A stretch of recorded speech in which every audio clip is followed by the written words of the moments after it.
el superviviente de una época legendaria. Tenía una sombra de misterio y de rebelde resignación propia de los poetas de la raza de Israel. Detrás de sus palabras asomaba la inquietante idea de la muerte. Sin embargo, siempre será recordado como el artista hechizado por las oscuras formas que adopta la belleza, como un ser de otra edad, fuera del tiempo y del espacio, comunes y más cercanos a los grandes malditos que han vencido a la muerte. Era una personalidad hundida en terribles crisis, lleno de dudas, asaltado a menudo por sueños trágicos, todo lo cual reflejaba una vocación mortificada.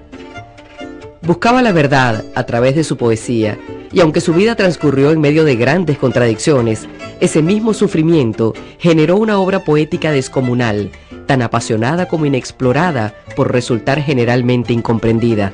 Quizás por la mitad del siglo XX, diría yo, se empezó a leer gracias a las escuelas de letras, a las universidades del sur y a la Universidad Central y la Universidad de los Andes. Empezaron a verse algunos intentos de desentrañar los misterios de la poesía del poeta Curiel. Su obra olvidada, repleta de simbolismos a veces inescrutables, coloca a Curiel en la galería rara de los llamados poetas malditos, pero también lo vincula con los artistas auténticos, que desde su espíritu complejo le agregaron valores a la poesía en su búsqueda de lo verdadero y trascendental mediante la fustigación del símbolo.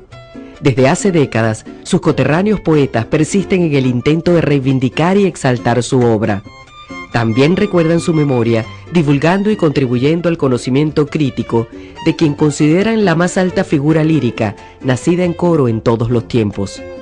Elías David Curiel no solo fue poeta, también un eminente educador y un acucioso periodista. Pero en el periodismo hizo un periodismo más o menos cotidiano, un periodismo de sociales. Hay un periódico que se llama El Día, por ahí por 1911, que estaba cerca de su casa el periódico, una cuadra de su casa. Y cuenta la gente que lo veía pasar por los aleros de la ciudad, por su calle, por la Resolana, ¿no? Casi hablando solo, ¿no? Y volvía y regresaba, y se le iba la vida en ese ir y venir. Pero ese trabajo de investigación periodística no se ha hecho. Todavía por ahí están reposando, dice el señor Germán Enrique, que es uno de los mentores, de los últimos mecenas que quedan aquí en Coro. Dice Manche que quedan todavía algunos ejemplares donados al Museo Diocesano del periódico El Día, donde se puede, alguien que tenga alguna disciplina y alguna visión de investigación, puede concurrir a esos periódicos para ver qué cosa escribía el Javid Curiel en esos periódicos. En ese periódico, imagínese usted, levantado a mano con tipografía, ¿no? Él fue un periodista, fue un educador, ¿verdad? Y creo que la cotidianidad debe estar más próxima en esas dos situaciones que revisarlo dentro de la poesía, porque la poesía es lo escurridizo de la realidad. Si queremos ver la realidad, ¿verdad?, tenemos que revisar su papel como estudiante en el Colegio Nacional de Varones de Coro, el Colegio Federal, y su resultado como profesor.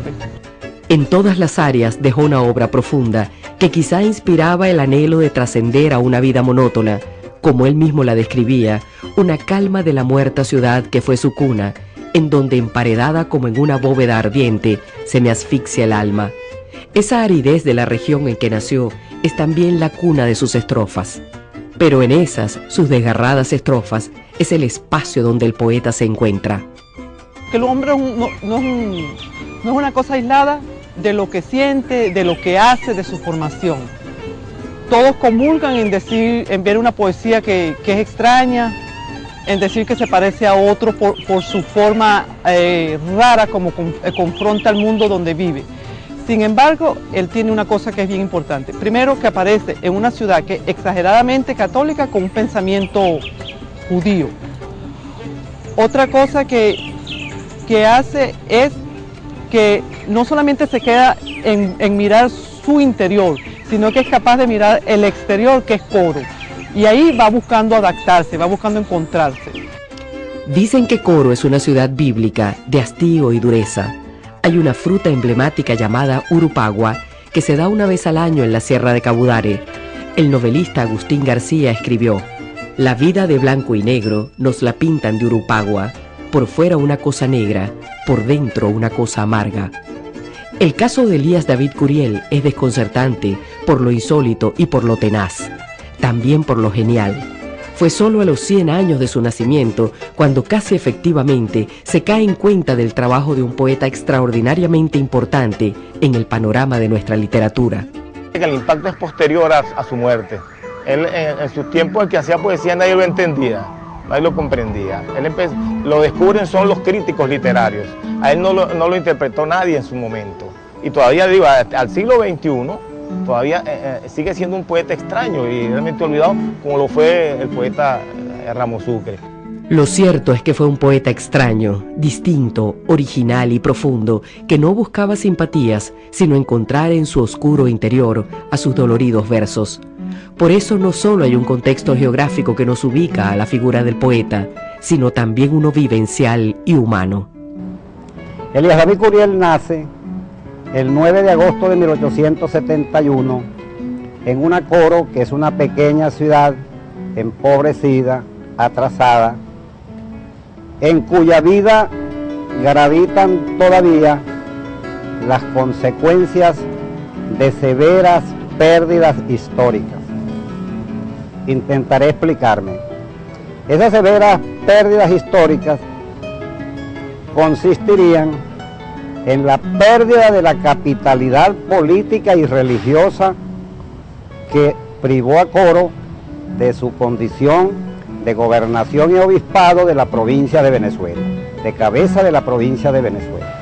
Eso ocurrirá 1637-38 y desde luego causó un desajuste importante en la naciente ciudad hispano-caquetía que se estaba consolidando. Seguirían otros acontecimientos no menos infaustos, como la derrota aplastante propinada por las autoridades realistas a la insurgencia de los negros de la Sierra de Coro en 1795, acaudillada por José Leonardo Chirinos. Luego vendría el desventurado desembarco de Miranda en 1806. Todo ello dejaría huella importante en el imaginario popular de la naciente ciudad, que marcaría de manera definitiva el ambiente en que haría su aparición en el escenario el futuro poeta Elías David Curiel. Sus padres, David Curiel Maduro y Exilda Benatar, eran a su vez hijos de Joseph Curiel y Débora Maduro, el primer matrimonio judío llegado a Coro en 1824. La familia Curiel, de la cual fue miembro el poeta Elías David Curiel, es de origen sefardita, de origen judío, que proveniente de Curazao, se instaló en Coro en el siglo antepasado. Formaban parte del grupo de hebreos que a sugerencia del libertador Simón Bolívar vinieron desde Curazao para residenciarse en Venezuela. Uno de los primeros personas de origen judío que llegó a Coro fue mi tatarabuelo, llamado Joseph Curiel. Él, conjuntamente con su hermano, fueron a visitar al libertador Simón Bolívar, que estaba en Angostura, para llevarle recursos económicos provenientes de los judíos de Curazao, que estaban en contra de los españoles, para contribuir con la guerra de la independencia. Luego él se instaló en Coro a mediados del siglo XIX. Allí fundó una familia y justamente en la casa que él construyó, en la calle Garcés, a mediados del siglo XIX, allí vivió el poeta Elías David Curiel. Coro, para la época en que nació Elías David Curiel, era una pequeña ciudad frente al mar, que vivía del intercambio comercial y de la cría de caprinos en escala moderada.